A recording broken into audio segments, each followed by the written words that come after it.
Hello students. तो आज जो है हम लोग 11th क्लास का चैप्टर नंबर 1 का जो है नेक्स्ट हम लोग पढ़ेंगे, है ना। तो आज हम लोग पढ़ेंगे क्या, सॉल्यूशन, है ना। सॉल्यूशन क्या होता है, तो हम लोग जानते हैं कि सॉल्यूशन जो है दो या दो से अधिक तरह के सब्सटेंस का होमोजीनियस मिक्सचर होता है ना। तो सॉल्यूशन क्या है, solution is a homogeneous mixture of two और more than two non reacting substances, है ना। दो या दो से अधिक तरह का हम लोग नॉन रिएक्टिंग सब्सटेंसेस को लेते हैं, उसको मिक्स करते हैं, और वो अगर होमोजीनियस मिक्सचर बनता है तो उसको हम लोग क्या बोलते हैं, सॉल्यूशन बोलते हैं। ठीक है, तो सॉल्यूशन क्या है, तो solution is A homogeneous mixture of two or more than two non-reacting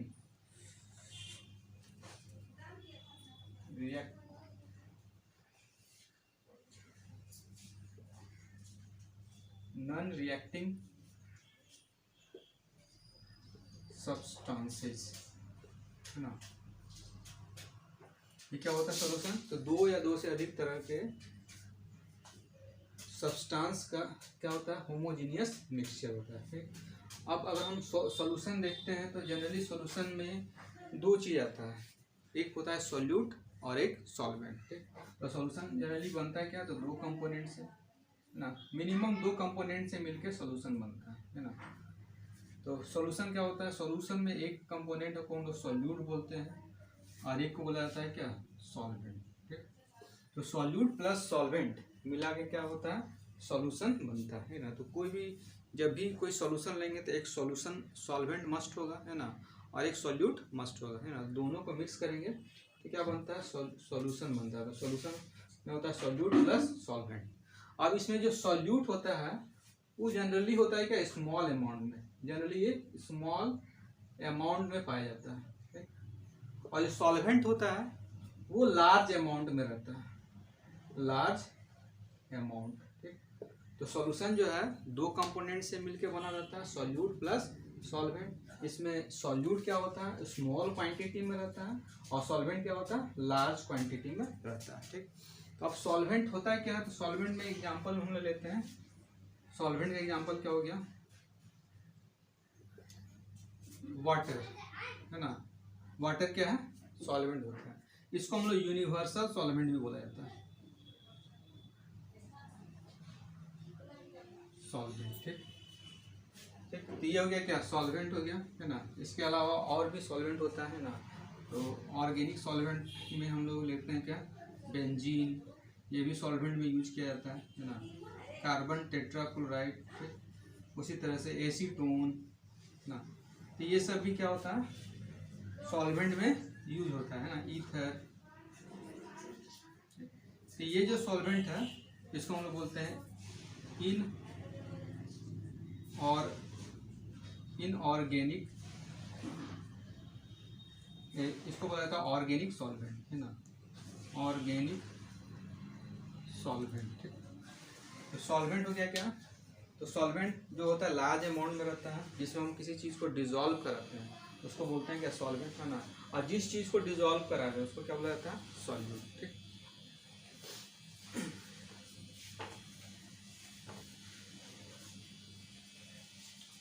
अब सॉल्यूशन में हम लोग देखते हैं क्या, कि अगर हम एग्जाम्पल में लिखें तो NaCl प्लस वाटर, है ना, ये क्या है, सॉल्यूशन का एग्जाम्पल। ये क्या हो गया तुम्हारा, सॉल्वेंट, और ये क्या होता है, सॉल्यूट। ठीक, उसी तरह से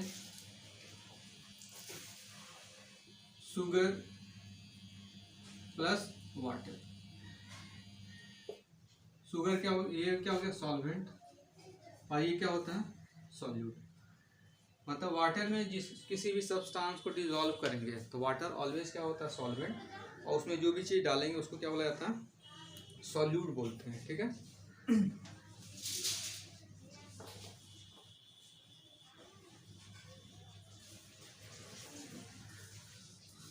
अब ये जो सॉल्यूशन होता है ना, अगर मान लें कि हम वाटर लिए है ना, अब वाटर में हम NaCl डाल दिए है ना, तो क्या बना, वाटर प्लस NaCl सॉल्यूशन बन गया है ना। मगर इसमें अगर हम शुगर भी डाल दिए तो भी क्या होगा, सॉल्यूशन ही होगा है ना। मगर अगर एक सॉल्वेंट एक है, उसमें सिर्फ NaCl डाले है ना, तो भी सॉल्यूशन बन रहा है। सॉल्वेंट वाटर में हम NaCl प्लस वाटर शुगर डाल रहे हैं तो भी क्या हो रहा है, सॉल्यूशन बन रहा है ना। तो सॉल्यूशन होता है क्या, कि किसी भी सॉल्यूशन में जनरली सॉल्वेंट एक होता है, सॉल्यूट एक से ज़्यादा हो सकता है ना। सॉल्वेंट जो है एक लेते हैं, मगर सॉल्यूट क्या होगा, एक से ज़्यादा सॉल्यूट उसमें प्रेजेंट रह सकता है। ठीक है। अब एग्जांपल में जैसे हम मान लें कि सॉल्वेंट अगर मान लिया कि हम NaCl लिए है ना, और इसको हम वाटर में डाल दिए, ठीक। उसी तरह से हम NaCl लिए प्लस शुगर लिए प्लस वाटर लिए है ना, तो ये भी क्या है, सॉल्यूशन है। ये भी क्या बनेगा, सॉल्यूशन। मगर ये इसमें एक सॉल्यूट और एक सॉल्वेंट है ना, तो इसको हम लोग बोलते हैं क्या, इस तरह का सॉल्यूशन को बोला जाता है बाइनरी सॉल्यूशन है ना। अगर सॉल्यूट एक हो तो बाइनरी सॉल्यूशन है ना। अब हम इसमें क्या है, तीन कंपोनेंट है, दो सॉल्यूट है एक सॉल्वेंट है, इसको बोला जाता है क्या, टर्सरी सॉल्यूशन। उसी तरह से मान लें कि सॉल्यूट तीन होगा है ना, और सॉल्वेंट एक है ना, वाटर में हम तीन कंपोनेंट को डालें है ना, और तो उसको हम लोग बोलेंगे क्या, क्वाटरनरी सॉल्यूशन। ठीक। तो इस तरह से सॉल्वेंट एक हो सकता है और उसमें सॉल्यूट जो है एक से अधिक हम डिजॉल्व कर सकते हैं ना, तो सॉल्यूशन, तो भी क्या होगा, वो सॉल्यूशन फॉर्मेशन करेगा है ना। मगर जब भी सॉल्यूशन का बात करते हैं तो सॉल्यूशन में एक क्या होगा, सॉल्यूट होगा और एक होगा सॉल्वेंट। ठीक। तो सॉल्यूट प्लस सॉल्वेंट मिला के सॉल्यूशन बनेगा है ना। सॉल्वेंट एक होता है और सॉल्यूट एक से ज़्यादा भी रह सकता है, तो भी क्या बनता है, सॉल्यूशन फॉर्मेशन करेगा। ठीक है।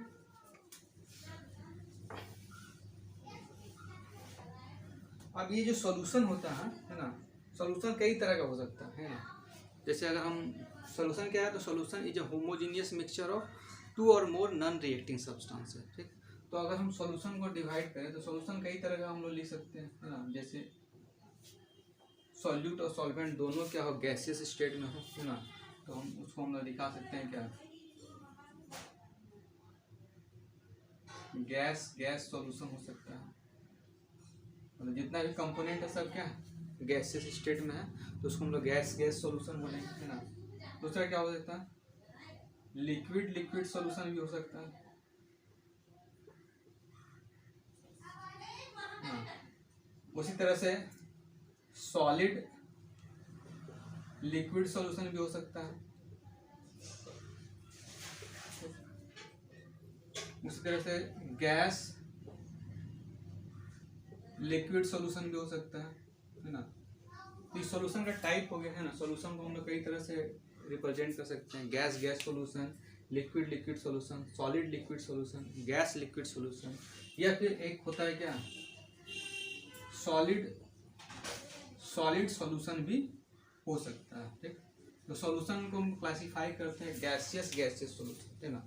तो जनरली जो भी दो गैस लेंगे है ना, कोई भी दो गैस को आपस में मिक्स करते हैं, कोई भी दो गैस है ना, उसको आपस में मिक्स करेंगे तो वो ऑलवेज सॉल्यूशन का ही फॉर्मेशन करता है ना। वो हमेशा होमोजीनियस मिक्सचर बनाएगा है ना। जैसे हम नाइट्रोजन और ऑक्सीजन गैस ले लिए, मिक्स कर दिए है ना, तो वो क्या होगा, सॉल्यूशन हो जाएगा। या कोई भी दो गैस को आपस में मिक्स कर दो तो वो ऑलवेज क्या होगा, सॉल्यूशन बनेगा। ठीक है ना। तो सॉल्यूशन कोई भी गैस हम ले रहे हैं तो ऑलवेज क्या होता है, तो सॉल्यूशन का एग्जांपल हो गया। ठीक है। तो कोई भी गैसियस मिक्सचर है तो क्या है, सॉल्यूशन का एग्जांपल है।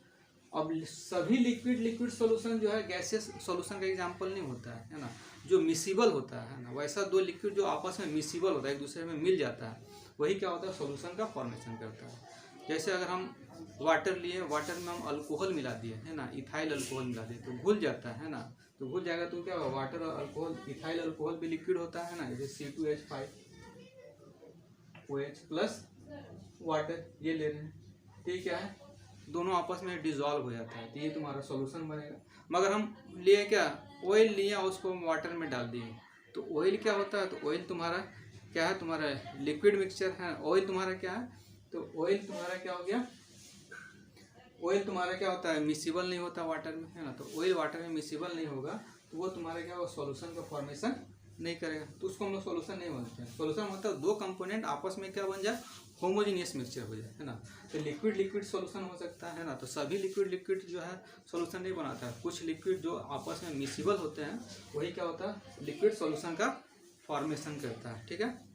अब उसके बाद क्या है, सॉलिड लिक्विड है ना। तो सॉलिड लिक्विड मतलब लिक्विड लेंगे, है ना, लिक्विड में हम क्या डालेंगे, सॉलिड डाल देते हैं, ठीक है ना। लिक्विड में सॉलिड डाल देते हैं, तो लिक्विड में सॉलिड डालेंगे तो क्या बनता है, लिक्विड सॉलिड सॉल्यूशन का फॉर्मेशन करता है ना। जैसे मान ली कि हम वाटर लिए, है ना, अब इसमें हम शुगर डाल दिए, शुगर डाल दिए तो क्या होगा कि ये जो शुगर है वाटर में डिजॉल्व हो जाएगा, है ना। डिजॉल्व होकर सॉल्यूशन बनेगा, तो इसको हम लोग क्या बोलते हैं, लिक्विड सॉलिड लिक्विड सॉल्यूशन, ठीक। NaCl को वाटर में डाले, कौन सा किसका एग्जांपल हो गया, सॉलिड लिक्विड सॉल्यूशन का, है ना। उसी तरह कोई भी सॉलिड सब्सटेंस है जो वाटर में डिजॉल्व हो जा रहा है, तो उसको हम लोग क्या बोलेंगे, सॉलिड लिक्विड सॉल्यूशन, ठीक। उसके बाद है गैस लिक्विड सॉल्यूशन। तो गैस लिक्विड सॉल्यूशन का एग्जांपल कैसे है, कोई गैस है ना, उसमें कोई लिक्विड लिए हैं और लिक्विड में हम गैस को डिजॉल्व कर रहे हैं, जैसे वाटर है ना। तो वाटर भी क्या होता है, तो वाटर में ऑक्सीजन गैस डिजॉल्व रहता है ना, या फिर अदर गैसेज जो है स्मॉल अमाउंट में डिजॉल्व रहते हैं, तो उसको हम दिखा रहे हैं क्या, गैस लिक्विड सॉल्यूशन, है ना। जैसे अगर हम मान लिए कि आपको हम लोग क्या सॉफ्ट ड्रिंक पीते हैं, तो सॉफ्ट ड्रिंक में क्या होता है, कार्बन डाइऑक्साइड गैस डिजॉल्व रहता है ना। तो वो जो सॉल्यूशन बन रहा है उसमें क्या है, गैस जो है लिक्विड में डिजॉल्व है, तो उसको हम लोग बोलते हैं gas liquid solution. Solid solid solution का एग्जांपल क्या होता है, तो सॉलिड सॉलिड मतलब जैसे इसका एग्जांपल होता है एलॉय, है ना। एलॉय क्या होता है, तो एलॉय दो या दो से अधिक तरह का मेटल का मिक्सचर होता है ना। तो वो भी क्या है, तो इसका एग्जांपल है सॉलिड सॉलिड सॉल्यूशन का। तो सॉल्यूशन को हम लोग कई तरह से क्लासीफाई करते हैं, गैस सॉल्यूशन हो गया, है ना, लिक्विड लिक्विड सॉल्यूशन हो गया, सॉलिड लिक्विड सॉल्यूशन हो गया, गैस लिक्विड सॉल्यूशन और सॉलिड सॉलिड सॉल्यूशन हो गया, ठीक। इसका एग्जांपल क्या हो गया, एलॉय हो गया। कोई वाटर में हम carbon dioxide oxygen gas dissolve रहता है, तो ये गैस लिक्विड सॉल्यूशन हो गया, है ना। उसी तरह से सॉलिड लिक्विड, तो जनरली हम लोग नमक हो गया या शुगर हो गया, उसको वाटर में डिजॉल्व कर रहे हैं, तो इसका सॉलिड लिक्विड सॉल्यूशन का, है ना। लिक्विड लिक्विड हो गया, है ना। और उसके बाद क्या होता है, गैस गैस। तो सभी गैस गैस सॉल्यूशन, कोई भी गैस को आपस में लेते हैं तो सॉल्यूशन का फॉर्मेशन करेगा, है ना। मगर कोई भी लिक्विड लेंगे तो फिक्स नहीं है कि सब सॉल्यूशन बनेगा, है ना। मगर कोई भी गैस लेंगे तो ऑलवेज क्या होता है, एक सॉल्यूशन बनता है ना। तो ये चीज़ हम लोग को ध्यान रखना है। तो इसमें से कंडीशन हो गया क्या कि ये जो है तुम्हारा ऑलवेज क्या है, कोई भी गैस लेंगे तो ऑलवेज सॉल्यूशन बनाता है, मगर ये जरूरी नहीं है कि सभी लिक्विड को आपस सभी सॉलिड, इस कंडीशन में जो है कि सभी लिक्विड आपस में सॉल्यूशन नहीं बनाता है, सभी सॉलिड लिक्विड के साथ डिजॉल्व नहीं होता है ना।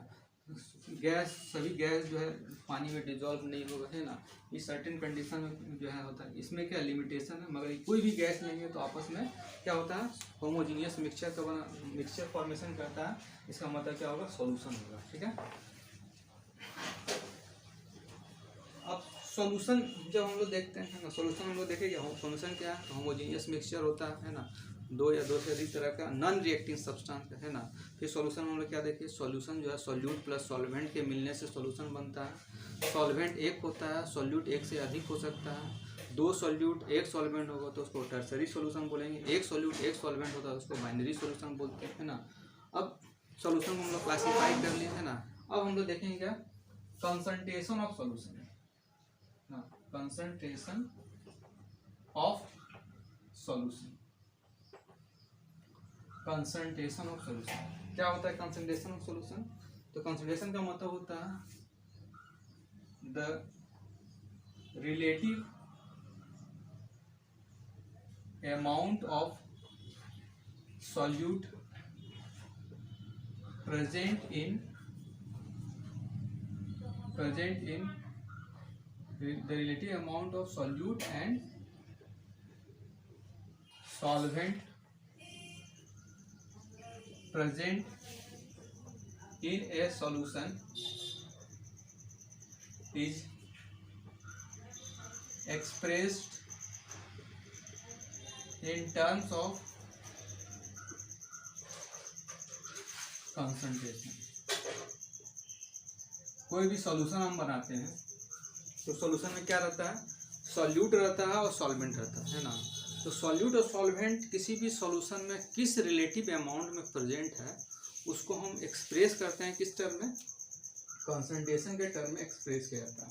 मतलब कंसंट्रेशन बता रहे हैं तो ये क्या बताता है, सॉल्यूट और सॉल्वेंट का रिलेटिव अमाउंट्स बताता है ना, रिलेटिव अमाउंट को एक्सप्रेस करता है। रिलेटिव अमाउंट का मतलब क्या होता है ना, जैसे मान लें कि हम कोई सॉल्यूशन बनाए हैं, अब हम इसमें क्या किए कि हम जो है 80 ग्राम वाटर ले लिए है ना, और इसमें जो है 20 ग्राम क्या ले लिए, NaCl ले लिए, और दोनों को हम मिक्स कर दिए। तो क्या बना, 80 ग्राम वाटर 20 ग्राम NaCl के साथ मिक्स हो गया, और ये क्या 100 ग्राम का सॉल्यूशन बन गया है ना। 100 ग्राम का क्या हो गया, सॉल्यूशन बन गया। ठीक है, अब इस सॉल्यूशन में हम बोलेंगे कि सॉल्यूट कितना है, तो 20 ग्राम, सॉल्वेंट कितना है 80 ग्राम है ना। तो ये जो 20 और 80 ग्राम बोल रहे हैं ये इसका क्या है, एग्जैक्ट अमाउंट है ना। मगर हम इसी को हम ऐसे बोले है ना, ऐसे बोल रहे हैं कि 20 ग्राम क्या है, NaCl है ना, और टोटल कितना है 100 ग्राम, टोटल कितना है 100 ग्राम। तो ये हो गया NaCl 20 ग्राम कटा, ये कितना 1/5 है ना। मतलब यहाँ पर अगर हम दिखाएं 1/5 करने का मतलब कि 1:5, मतलब अगर हम इस रेशियो के टर्म में बताएं कि NaCl सॉल्यूशन और NaCl में क्या रेशियो है, 1:5 में है ना। 1:5 में मतलब टोटल अगर 5 है तो उसमें एक क्या है, NaCl है। इस तरह से हम एक्सप्रेस करते हैं है ना। तो इसको हम लोग बोलते हैं कि रिलेटिव अमाउंट है ना। मतलब कि ये क्या है, रिलेटिव अमाउंट बताया। अगर ये टोटल सॉल्यूशन 5 का है तो उसमें एक क्या है, NaCl है। इस तरह से जब एक्सप्रेस करते हैं तो इसको हम लोग बोला जाता है क्या, रिलेटिव अमाउंट। या फिर हम ऐसे दिखाएं 1/15, इसको 100 से मल्टीप्लाई कर दिए है ना, तो ये तुम्हारा क्या है 20। तो 100 से मल्टीप्लाई करने पे ये आता है परसेंट में आता है ना। तो 20, इससे हमको क्या निकला कि 20% क्या है मेरा NaCl है ना। और अगर हम वाटर का अमाउंट पता करना चाहें तो वाटर कितना है 80 है, कितना में टोटल 100 में 100 है इंटू 100, परसेंटेज ऐसे निकालते हैं। टोटल अमाउंट को नीचे रखा जाता है और जिसका निकालना है, जितना अमाउंट का निकालना उसको ऊपर रखते हैं इंटू 100, टिकटा कितना है 80।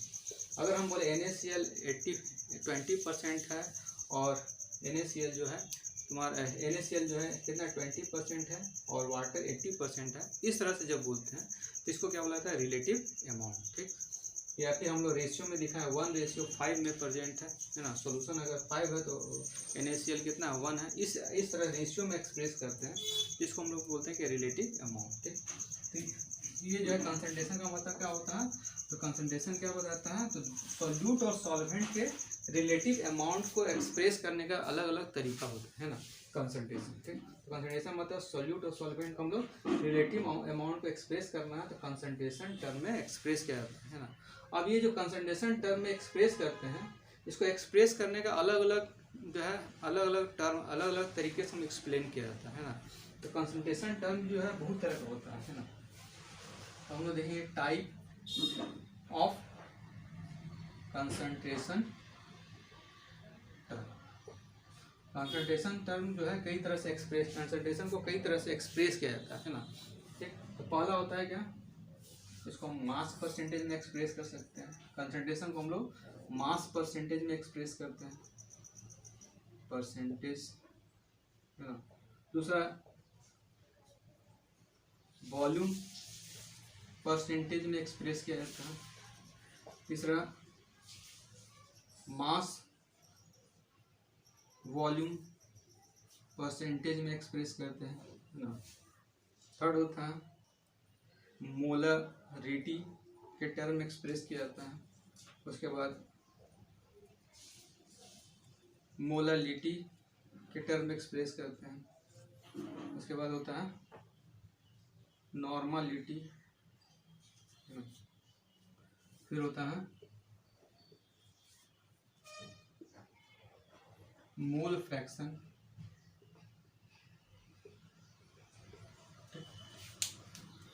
उसके बाद होता है पार्ट्स पर मिलियन। तो इस तरह से जो है कंसंट्रेशन को कई तरह से एक्सप्रेस किया जाता है ना। मास परसेंटेज अभी लिखा रहेगा, इसको हम लोग W/W से रिप्रेजेंट करते हैं। मास वॉल्यूम परसेंटेज रहेगा तो इसको हम लोग दिखाते हैं V/V से एक्सप्रेस करते हैं। इसको दिखाते हैं W/V से।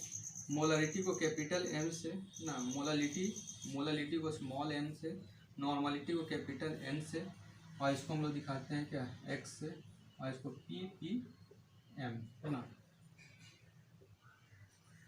तो टाइप ऑफ कंसंट्रेशन टर्म क्या होता है, तो कंसंट्रेशन मतलब सॉल्यूट और सॉल्वेंट के रिलेटिव अमाउंट को एक्सप्रेस करने का कंसंट्रेशन क्या होता है, तो सॉल्यूट और सॉल्वेंट के रिलेटिव अमाउंट को हम लोग किसमें एक्सप्रेस करते हैं, कंसंट्रेशन टर्म से एक्सप्रेस किया जाता है। ये तुम्हारा डिफरेंट टाइप का कंसंट्रेशन टर्म है, जिससे हम लोग क्या करते हैं कि सॉल्यूट और सॉल्वेंट के रिलेटिव अमाउंट को एक्सप्रेस करते हैं। ठीक है, अब हम लोग एक एक करके देखेंगे क्या ना कि ये सब मास परसेंटेज क्या होता है, वॉल्यूम परसेंटेज क्या होता है, मास वॉल्यूम परसेंटेज क्या है, इसके बारे में एक एक करके जो है हम लोग को पढ़ना है। ठीक है,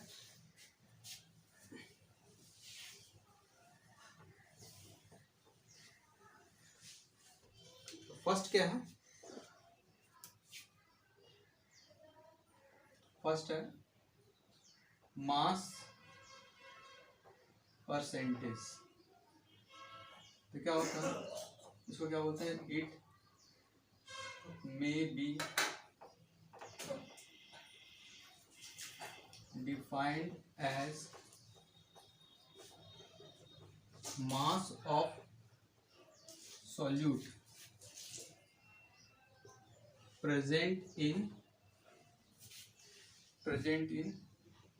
100 gram of solution। Mass of solute present in 100 gram of solution को बोलते हैं क्या, मास परसेंटेज है ना। इट इज डिनोटेड बाई, इसे डिनोट किया जाता है W/W से रिप्रेजेंट करते हैं इसको। ठीक है ना, अब जैसे एग्जांपल में अगर हम लिखे 20% NaCl aqueous solution, 20% NaCl aqueous solution है ना, बाई आप ब्रैकेट में लिख दिएगा W/W। जैसे ही W/W लिखा हुआ इसका मतलब क्या है कि मास परसेंटेज है। अब इसका मतलब क्या हो गया, 20% का मतलब कि अगर सॉल्यूशन कितना का है, 100 ग्राम का अगर सॉल्यूशन है ना, इसका मीनिंग होता है 20% NaCl सॉल्यूशन है ना, तो इसका मतलब अगर सॉल्यूशन 100 ग्राम का है तो 20 ग्राम क्या होगा NaCl है ना।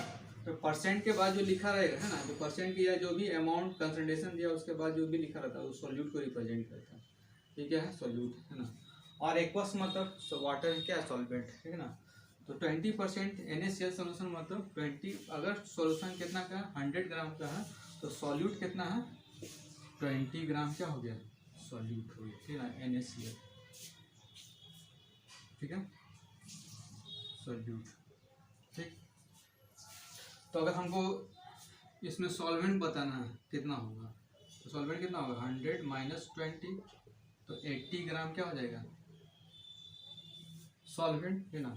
कब, अगर सॉल्यूशन 100 ग्राम का होगा तो उसमें 20 ग्राम क्या सॉल्यूट है और 80 ग्राम क्या होगा सॉल्वेंट होगा, है ना। ये रिलेटिव अमाउंट है ना, 20% क्या होगा रिलेटिव अमाउंट है ना, ये हम एग्जैक्ट अमाउंट नहीं बता रहे हैं ना, ये बता रहे हैं कि अगर सॉल्यूशन 100 ग्राम का होगा तो 20 ग्राम क्या हो गया सॉल्यूट होगा और 80 ग्राम सॉल्वेंट होगा। ठीक है,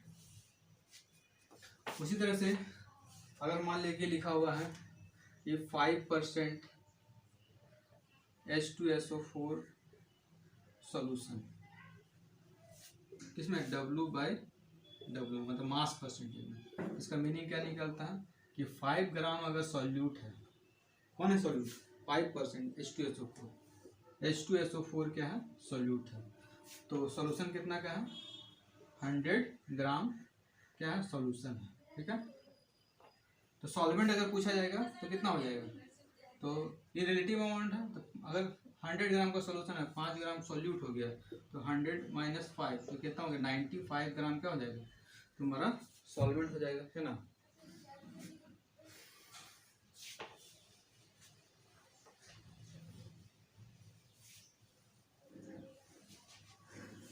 अब इसमें नेक्स्ट है क्या कि अगर मान लें कि let A and B are two component of a solution, एक सॉल्यूशन का दो कंपोनेंट से मिलकर बना हुआ, ए और बी दो कंपोनेंट से मिलकर बना हुआ है ना। अब इसमें हम मान लें कि मास ऑफ ए का मास डब्ल्यू ए है ना, मास ऑफ बी, इसका मास कितना है डब्ल्यू बी है, ठीक। अब अगर हम मास परसेंटेज निकालना है, मास परसेंटेज ऑफ ए का मास परसेंटेज निकालना है, तो ए का मास लिखेंगे है ना, mass of A divided by total mass कितना है डब्ल्यू ए प्लस डब्ल्यू, ये टोटल मास हो गया। ए और बी दोनों का मास जोड़ दिया तो टोटल मास हो गया, जिसका निकालना उसका मास ऊपर टोटल मास इंटू 100 करेंगे तो क्या निकलेगा, मास परसेंटेज निकलेगा ए का, है ना। उसी तरह से अगर हमको मास परसेंटेज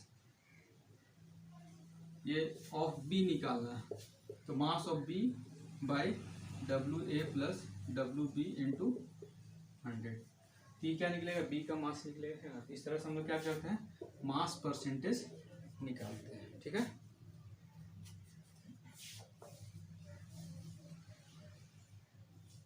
नेक्स्ट क्या है, वॉल्यूम परसेंटेज। तो वॉल्यूम परसेंटेज मतलब क्या होता है, क्या it may be defined as volume of solute present in 100 ml of solution। 100 ml का सॉल्यूशन में कितना सोल्यूट प्रेजेंट है, जिसको हम दिखाते हैं क्या, वॉल्यूम परसेंटेज, है ना। इसको रिप्रेजेंट करते हैं क्या, इट इज डिनोटेड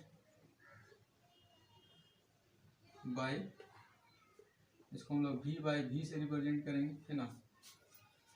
जैसे अगर लिखे 20% HCl एक्वस सॉल्यूशन, किसमें, तो by volume percent, by volume percent, तो सब में लिखा रहेगा 20%, मगर वहाँ लिखा रहेगा 20% बाय मास, तो क्या हो गया, मास परसेंट में दिखाएंगे 20% सॉल्यूशन बाय वॉल्यूम, तो वॉल्यूम में जब लिखेंगे तो क्या हो गया, इसका मतलब है क्या कि अगर सॉल्यूशन 100 ml का, अब यहाँ ml में बात करेंगे, है ना।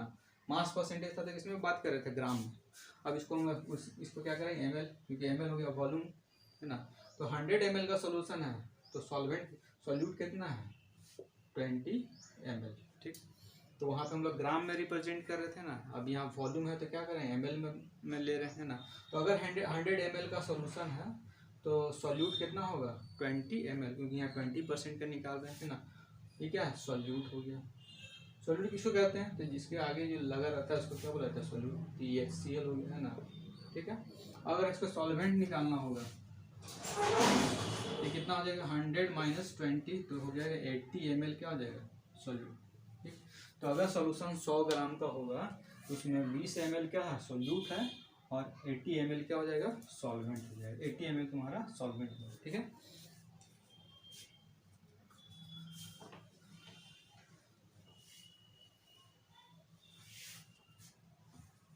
अब मान लें कि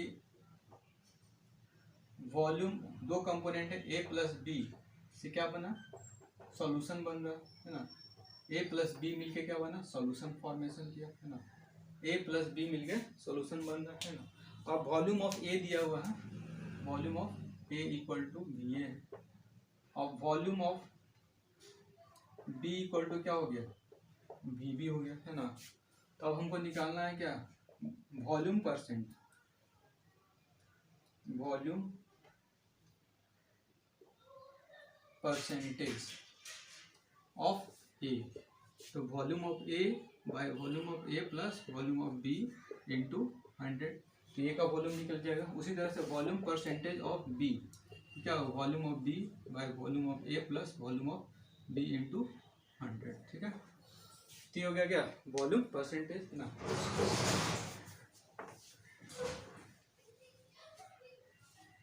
नेक्स्ट है mass volume percentage. Mass volume percentage क्या होता है? तो ये होता है क्या, it may be defined as mass of solute present in 100 ml of solution। Mass of solute present in 100 ml of solution. Example में इसको हम लोग किसे रिप्रेजेंट करेंगे, इसको W/V से रिप्रेजेंट करते हैं, ठीक है। जैसे मान लेके दिया हुआ है, यहाँ हम लिख रहे हैं 10% क्या है, H2SO4 solution by mass volume percentage ठीक। 20% क्या दिया हुआ है, 20% H2SO4 solution by mass volume percentage, है ना। इसका मतलब क्या हो गया, है ना, मास वॉल्यूम परसेंटेज मतलब W/V के टर्म में दिया हुआ है, ठीक है। तो 20% H2SO4 solution by mass volume percentage में क्या होगा, तो इसमें क्या होता है, मास of solute present in 100 ml of solution. Solute के मास को हम मास में दिखा रहे हैं, सॉल्यूट को हम लोग मास में रिप्रेजेंट कर रहे हैं, और सॉल्यूशन को किस में दिखा रहे हैं, ml में, मतलब ये वॉल्यूम में दिखाएं, और इसको क्या दिखा रहे हैं, ग्राम, मास में दिखाना मतलब ग्राम में दिखाना, ठीक। तो 10% का मतलब क्या हो गया कि अगर सॉल्यूशन किस में दिखाना है, ml में, कितना सॉल्यूशन कितना का लेना है, 100 ml का, तो परसेंट में है, इसका मतलब क्या हो गया, 100 ml अगर सॉल्यूशन है, 100 ml का सॉल्यूशन है, तो सॉल्यूट कितना है, 10, इसमें दिखाएंगे ग्राम में, है ना, 10 ग्राम क्या हो गया, सॉल्यूट हो गया, ठीक। तो सॉल्यूट क्या है यहाँ पे, H2SO4, ठीक। तो 10% H2SO4 का मतलब क्या हो गया कि अगर सॉल्यूशन 100 ml का है तो उसमें 10 ग्राम क्या है, सॉल्यूट है, ठीक। तो इसको हम लोग बोलते हैं क्या, मास वॉल्यूम परसेंटेज। अब इसमें सॉल्वेंट कितना होगा, अगर हमको सॉल्वेंट निकालना है, कितना होगा सॉल्वेंट, ठीक। तब यहाँ देखो ये क्या है, ml में है, ये ग्राम है, तो ml और ग्राम अलग अलग यूनिट में है, इससे हमको सॉल्वेंट का वेट नहीं निकलेगा, है ना। अगर हमको सॉल्वेंट का वेट निकालना है तो या तो सॉल्वेंट का वॉल्यूम या फिर वेट ml मास निकालना है, तो दोनों को के सेम यूनिट में रखना हो, है ना। अगर मान लिया कि इसको ये ml में है ना, अब ml है ये ग्राम में, तो घटेगा नहीं, तो क्या करेंगे, ये ml है इसको हम ग्राम, इसका तो वॉल्यूम दिया हुआ है ना, तो इसको हम मास में कन्वर्ट करेंगे, है ना। तो ml को मास में कन्वर्ट निकालने के लिए, इसका वॉल्यूम के जगह में मास निकालने के लिए इसका हमको डेंसिटी पता रहना चाहिए, है ना, क्योंकि मास वॉल्यूम और डेंसिटी में रिलेशन होता है। डेंसिटी इक्वल टू क्या होता है, डेंसिटी इक्वल टू होता है मास बाय वॉल्यूम, ठीक। Density equal to mass by volume. अगर हमको क्या करना है कि ml को किस में चेंज करना है, मास में चेंज करना है, तो क्या करेंगे, इसको हम डेंसिटी से, इसका हमको डेंसिटी पता रहना चाहिए। मान लीजिए कि इसका डेंसिटी दिया हुआ है 1.2 ग्राम पर ml, है ना। तो हम क्या करेंगे कि इसका डेंसिटी हम यहाँ पुट करेंगे 1.2 ग्राम, है ना। मास हमको निकालना है, वॉल्यूम कितना है 100 ml, ठीक। इससे क्या निकलेगा, मास निकल जाएगा, तो मास होगा ये मल्टीप्लाई होगा 120 ग्राम, ठीक।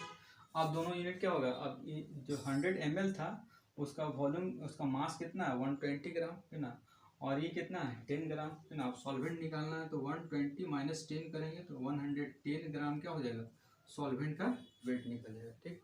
तो जब भी क्या हो, एक मास में दिया हुआ, ये क्या ml में दिया हुआ, इसमें हमको सॉल्वेंट का वेट पता करना है, तो सॉल्वेंट का वेट तभी पता चलेगा जब उसका क्या हो, दोनों एक ही यूनिट में रहे, है ना। और ये ml में है तो इसको हमको क्या चेंज करना होगा, ग्राम में चेंज करना होगा। तो ml को ग्राम में चेंज करने के लिए क्या करते हैं, उसका डेंसिटी पता रहना चाहिए। डेंसिटी पता रहेगा तो ml को हम किस में चेंज कर देंगे, ग्राम में चेंज कर देंगे, है ना। अब ग्राम में चेंज करने के बाद हम इसको क्या करेंगे, सॉल्यूट से सॉल्यूशन के, सॉल्यूट को सॉल्यूशन के मास से घटा देंगे, है ना, सब्ट्रैक्ट किए, है ना। तो ये क्या होगा तुम्हारा कितना आ गया, सॉल्वेंट का वेट निकल गया। ठीक है, इस तरह से सॉल्यूट को हम लोग क्या कर सकते हैं, सॉल्यूट और सॉल्वेंट का वेट निकाल सकते हैं, है ना। तो दोनों अलग अलग यूनिट में रहेगा तो उसमें डेंसिटी पता रहना चाहिए सॉल्वेंट का वेट निकालने के लिए, है ना। तो हमेशा ही सॉल्यूट और सॉल्वेंट का वेट अलग अलग यूनिट में दिया रहेगा तो उसमें हमको डेंसिटी दिया रहता है ना, ताकि हम सॉल्वेंट का वेट निकाल लेंगे। ठीक है, अब नेक्स्ट है क्या, मोलरिटी, है ना, मोलरिटी। ठीक, मोलरिटी क्या होता है, तो मोलरिटी का मतलब होता है क्या, तो it may be defined as number of moles of solute present in 1 liter of solution, है ना।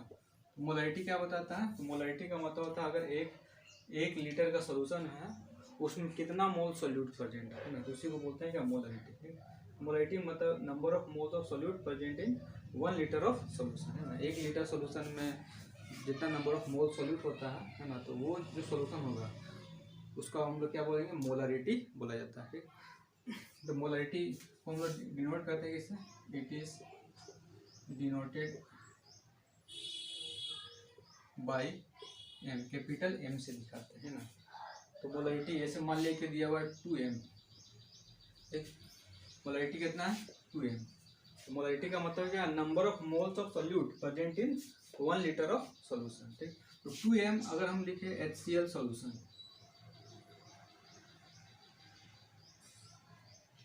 तो मोलरिटी है ये, तो मोलरिटी कितना का सोल्यूशन का निकालते हैं, 1 लीटर का, है ना। तो हम यहाँ पे मोलरिटी है तो इसका मीनिंग क्या निकलेगा कि सोल्यूशन कितना है 1 लीटर, है ना। तो मोलरिटी 2m HCl सोल्यूशन का मतलब हो गया अगर 2 मोल सोल्यूट है ना, 2 मोल सोल्यूट है तो सोल्यूशन कितना का 1 लीटर ऑफ सोल्यूशन, है ना। ठीक, तो 2m HCl सोल्यूशन का मतलब क्या हो गया कि अगर 1 लीटर का सोल्यूशन है तो उसमें 2 मोल क्या है, सोल्यूट प्रेजेंट है। तो 2m का मतलब ये हो गया कि 2 मोल का मतलब अगर सोल्यूशन 1 लीटर का है तो 2 मोल सोल्यूट है। ठीक है, उसी तरह से अगर लिखा हुआ है 1.5 m H2SO4 सोल्यूशन, तो इसका मीनिंग क्या निकलता है, अगर सोल्यूशन कितना का है, 1 लीटर का सोल्यूशन है, सोल्यूशन कितना का है, 1 लीटर का है, उसमें 1.5 मोल क्या होगा, 1.5 मोल सोल्यूट होगा।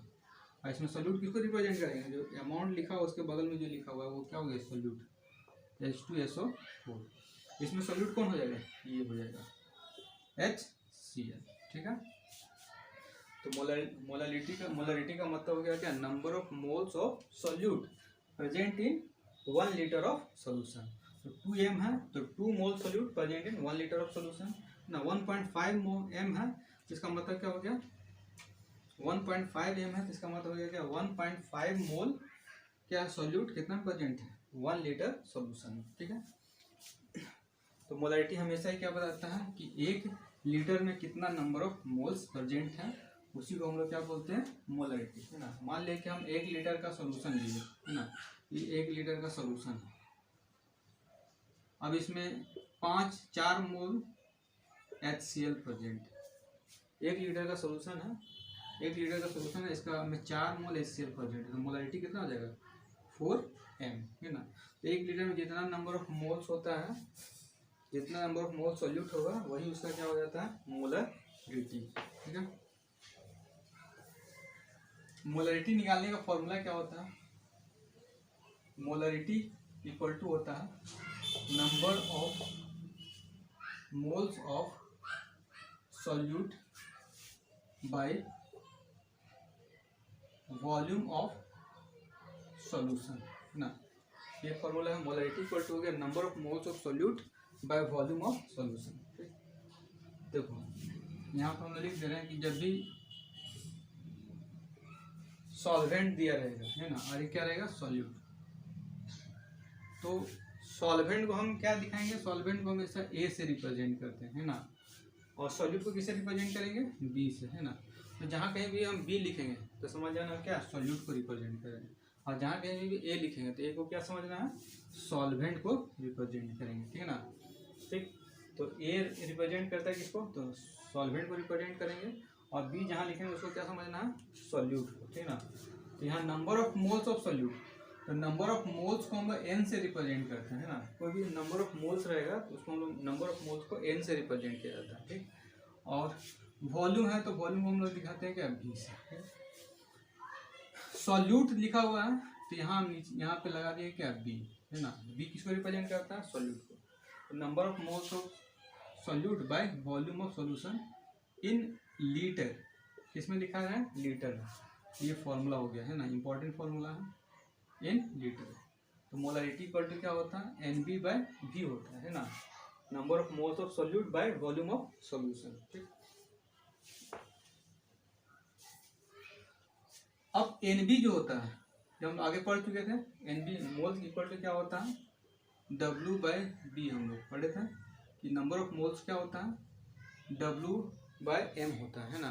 तो डब्ल्यू किसको रिप्रेजेंट करता है, डब्ल्यू बी, है ना, weight of solute, M B molecular weight of solute, ठीक। यहाँ पे हम लोग दिखाएंगे डब्ल्यू बी मतलब हो गया क्या, वेट या फिर मास, वेट और मास ऑफ सॉल्यूट, ठीक, bye molecular mass of solute ना। जो भी मास दिया हुआ है, 4 ग्राम, 5 ग्राम, 20 ग्राम, इस तरह से कोई किसी का भी मास दिया हुआ है, वही हो गया मास ऑफ सॉल्यूट, है ना। और मॉलिकुलर मास तो हम लोग फार्मूला से निकालते हैं ना। तो ये हम लोग जैसे मान लें कि हमको दिया हुआ है क्या, 20 ग्राम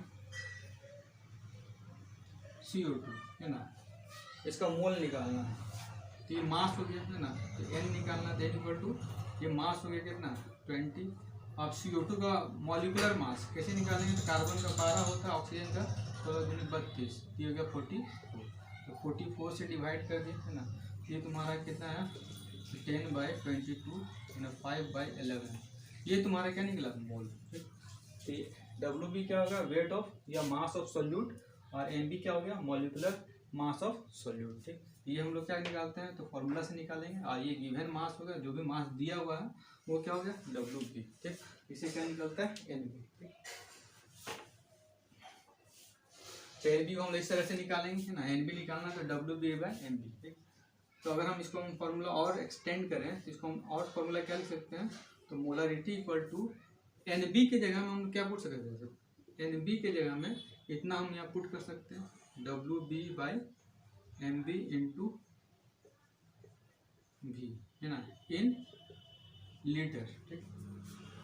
अब इसको क्या करेंगे, मोलारिटी इक्वल टू, ये किस में लिखा हुआ है, लीटर में लिखा हुआ है, ठीक है ना। अगर इसको हम एम एल में चेंज करते हैं, एम बी इंटू भी, क्या लिखें, इन एम एल, ये क्या है, लीटर में है ना। जैसे ही इसको हम एम एल में चेंज करेंगे तो ये ऊपर क्या होता है, 1000 से मल्टीप्लाई हो जाता है। तो ये तुम्हारा क्या हो गया फॉर्मूला, किसके लिए, तो मोलरिटी हो गया क्या, किस टर्म में, तो एम एल के टर्म में, ठीक।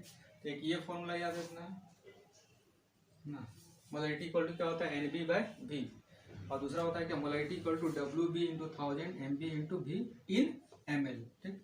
अब डब्ल्यू बी का मतलब क्या है, बी का मतलब सॉल्यूट, और डब्ल्यू का मतलब क्या, मास, क्योंकि क्या, मास ऑफ सॉल्यूट या वेट ऑफ सॉल्यूट।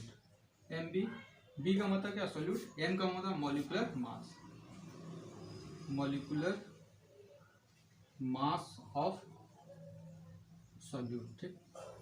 और उसके बाद भी का मतलब हो गया क्या, वॉल्यूम ऑफ सॉल्यूशन, ठीक है।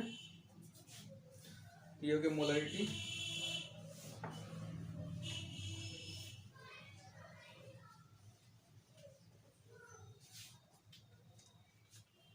अब देखो मोलरिटी जो होता है, इसमें कुछ पॉइंट है, इसको हम लोग को याद रखना है।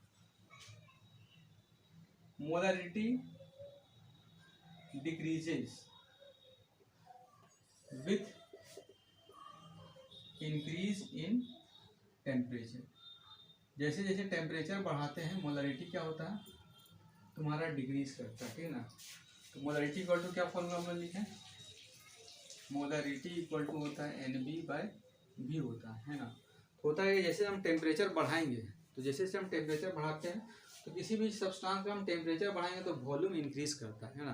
तो जब टेम्परेचर बढ़ाएं तो क्या होगा, वॉल्यूम इंक्रीज किया, जिसके चलते नीचे का टर्म बढ़ रहा है, ये कांस्टेंट है, ये चेंज नहीं होगा।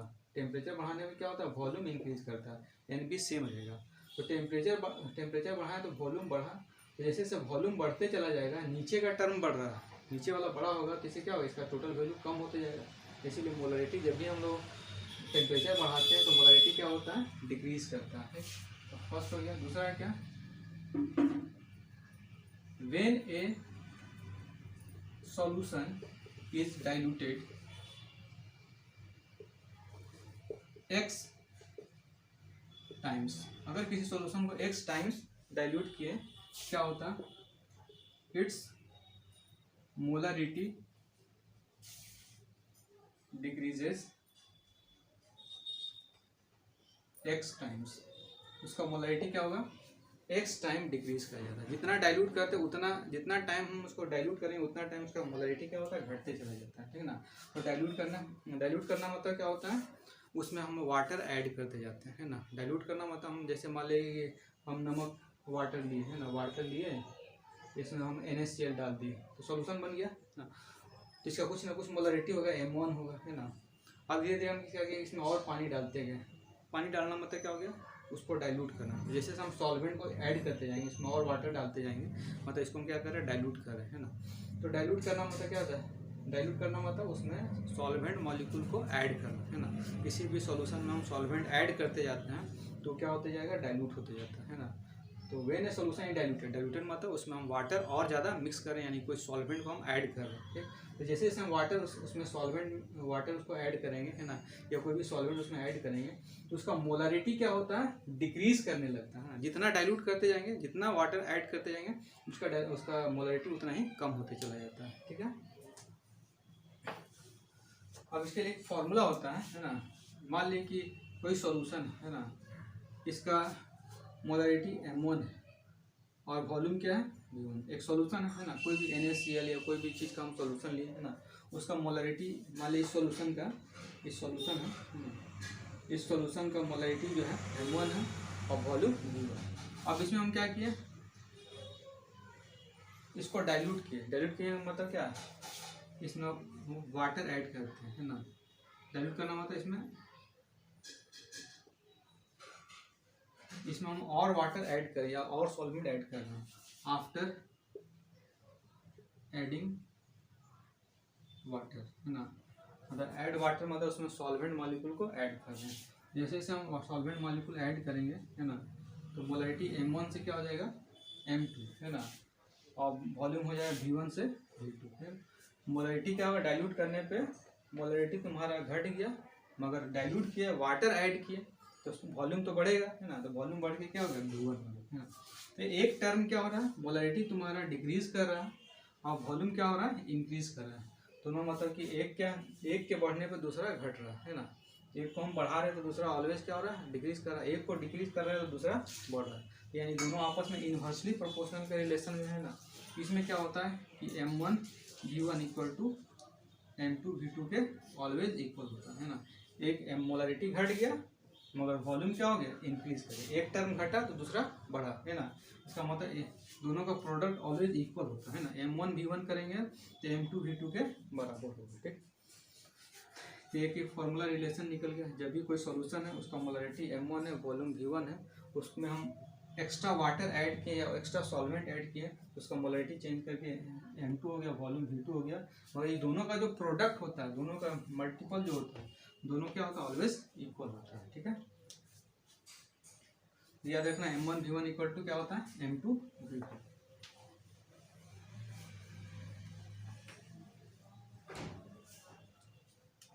नेक्स्ट है क्या,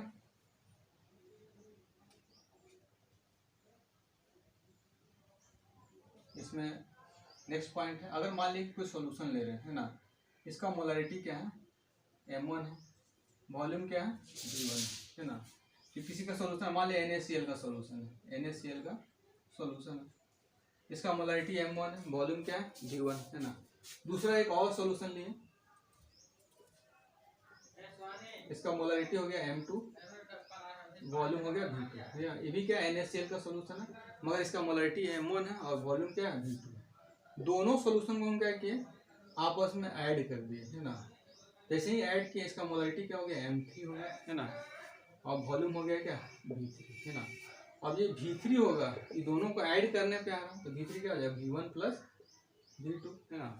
तो इस तरह से होता है कि एक सोल्यूशन है, दो सोल्यूशन है, दोनों का मोलरिटी अलग अलग है, दोनों का आपस में मिक्स कर दिए तो थर्ड सोल्यूशन का मोलरिटी कितना होगा ये हमको निकालना है M3 है ना। इस सोल्यूशन का मोलरिटी कितना होगा तो निकालने का फॉर्मूला क्या होता है कि M1 V1 plus M2 V2 है ना। ये दोनों को प्लस करेंगे तो ये इक्वल होता है किसका M3 V3 के इक्वल होगा है ना। M1 V1 plus M2 V2 दोनों को प्लस दोनों को आपस में ऐड कर दिए तो क्या होगा M3 V3 के इक्वल होगा है ना। अब हमको M3 निकालना मतलब इस सॉल्यूशन का मोलरिटी निकालना है तो M3 इक्वल टू क्या हो जाएगा M1 V1 plus M2 V2 by V3 है ना। इसको हम कर लेते हैं। अब V3 इक्वल टू क्या लिख सकते हैं V1 plus V2, V1 plus V2।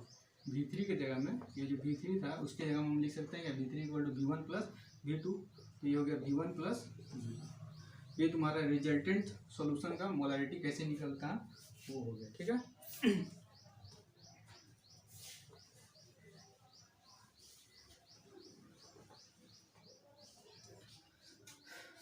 Next है क्या मोलालिटी है ना। अब हम लोग देखना है कि मोलालिटी क्या होता है। तो मोलालिटी क्या है, it may be defined as number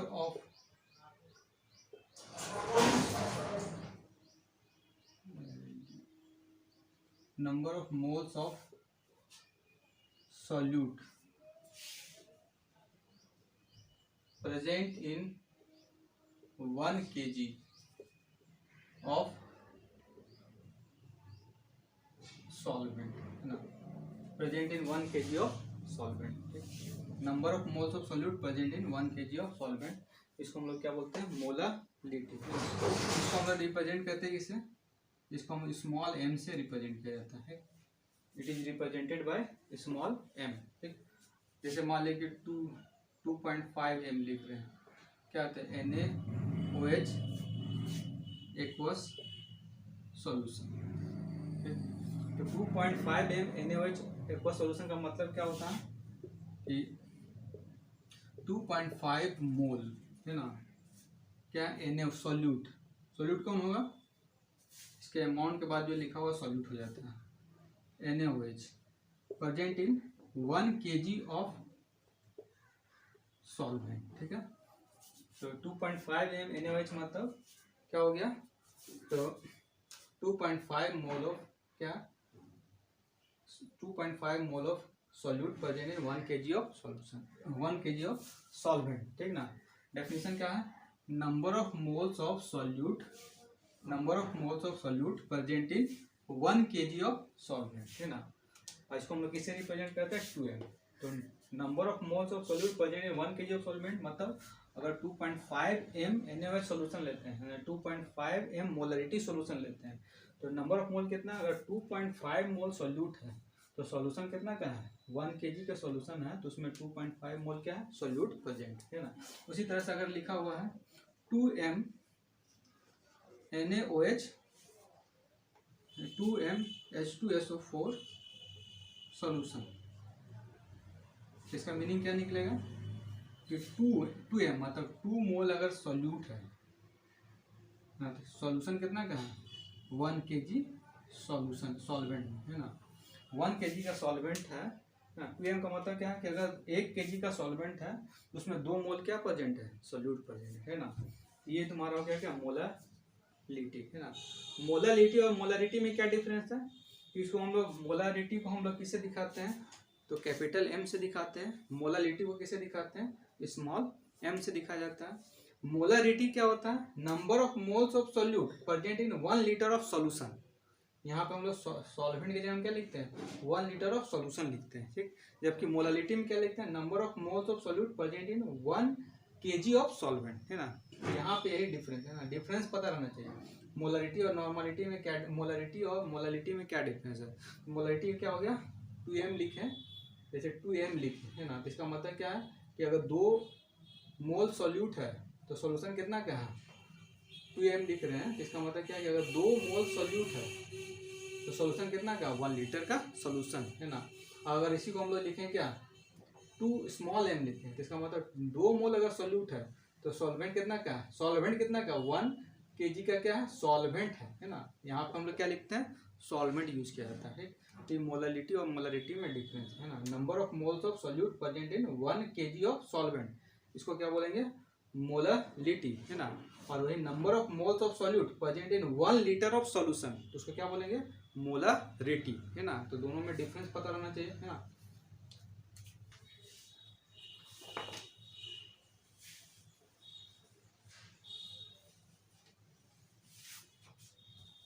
अब मोलरिटी निकालने का फॉर्मूला क्या होता है? मोलरिटी, तो मोलरिटी को स्मॉल m से दिखाते हैं। ये होता है number of moles of solute by mass of solvent, है ना।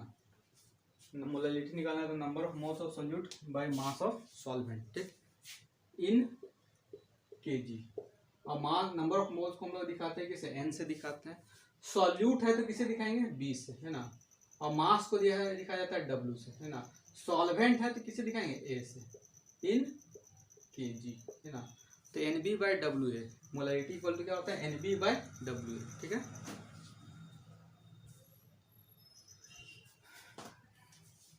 या फिर लिख सकते हैं क्या?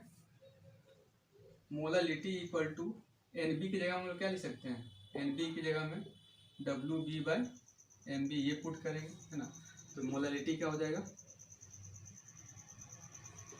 इसका वैल्यू यहाँ पुट करेंगे WB/MB इंटू WA, ठीक है। ये क्या? In KG. अब इसी को अगर हम ग्राम में लिखते हैं, molarity equal to WB into 1000/MB into WA। अगर हम केजी से ग्राम में चेंज कर दिए, ठीक, क्या हो गया? केजी से ग्राम में चेंज किए, ठीक, तुम्हारा 1000 से मल्टीप्लाई हो गया, है ना। तो ये फॉर्मूला हो गया मोलरिटी का, या फिर ये फॉर्मूला हो गया मोलरिटी का। मोलरिटी इक्वल टू क्या लिख सकते हैं? NB/WA, है ना। या फिर मोलरिटी इक्वल टू क्या लिख सकते हैं? WB into 1000 MB into WA, ठीक। ये तुम्हारा फॉर्मूला है, इसको याद रखना, है ना। तो हम लोग अभी तक 5 कंसंट्रेशन टर्म को एक्सप्लेन कर चुके हैं। Mass percentage, volume percentage, mass volume percentage, molarity और नॉर्मलिटी, ठीक है। तो आज के लिए इतना ही। नेक्स्ट क्लास में बाकी जितना भी बचा हुआ उसको हम लोग एक्सप्लेन करेंगे, ठीक है।